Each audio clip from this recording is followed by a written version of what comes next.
Rentable pas rentable, aujourd'hui on est à Reims sur un appartement que j'ai trouvé sur le Bon Coin et franchement, là je pense que c'est la pépite. Alors ils présentent ça sous la forme d'appartement, un appartement qui disent de 6 pièces de 144 mètres carrés mais on dirait plutôt une maison.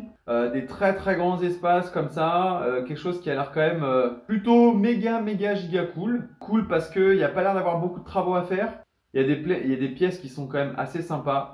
On va partir sur un scénario immense coloc. Pourquoi? Parce que dans l'état, il est exploitable. Un bien qui est un petit peu pourrave, eh ben, je vais en profiter pour faire énormément de travaux et le transformer par exemple en plusieurs appartements. Parce que de toute façon, j'ai des travaux à faire. Là, je me dis que je peux peut-être l'exploiter en l'état, donc sans vraiment faire de travaux, et en même temps avoir une méga rentabilité. Donc je vais partir sur ce scénario-là de la colocation. Dans ce quartier-là, on est à peu près à 3300 euros du mètre carré. Lui, il a un prix moyen qui est à 2556 euros. Donc c'est clairement largement moins cher. Alors soit il y a une couille dans le pâté, soit en fait il a le prix du mètre carré par rapport à une maison en fait, pas par rapport à des appartements. Il présente ça comme un appartement, mais finalement c'est une maison. Ce qui fait que tu vas pas avoir le même prix du mètre carré qu'un appart de 20 mètres carrés par rapport à ta surface de 144 mètres carrés. Le prix affiché, il est à 368 000 euros. Est-ce que c'est négociable ou pas? On voit déjà que sur le Bon Coin que le mec a déjà descendu son prix. Je vais regarder dans l'état si ma rentabilité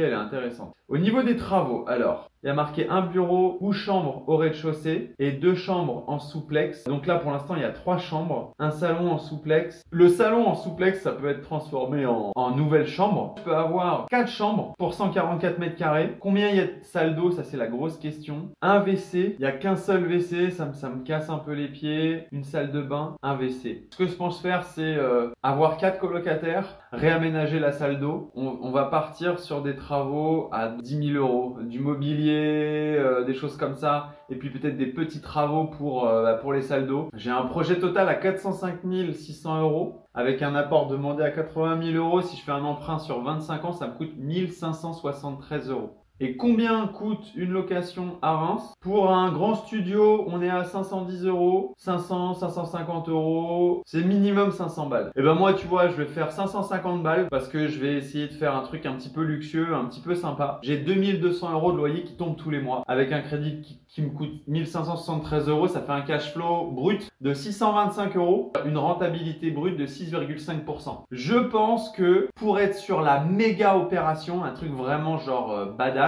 il faudrait y aller au culot et demander un discount. Toujours la même chose en fait. La bonne opération, il faut un petit peu essayer d'aller la chercher. Un bien qui est 5%, voire 7,5%. Là, tu vois, je commence à être sur quelque chose qui est quand même intéressant. 7% de renta, un cash flow à 627 euros. Naturellement, c'est un cash flow brut. En net, ça sera moins cher. Ça me fait un peu mal parce que c'est une coloc et la coloc, c'est censé quand même me permettre d'avoir un bête de cash flow. Et là, mon cash flow, il est pas non plus oufissime quoi. Je pense que ce qui serait méga giga stylé, c'est d'avoir un locataire supplémentaire. 5 personnes dans 150 mètres carrés. À mon avis, on n'est pas non plus déconnant. Après, ça demande des travaux pour essayer de créer une chambre supplémentaire. T'es pas loin d'avoir la méga affaire. Au final, c'est pas si mal, hein. C'est quand même 7% de renta.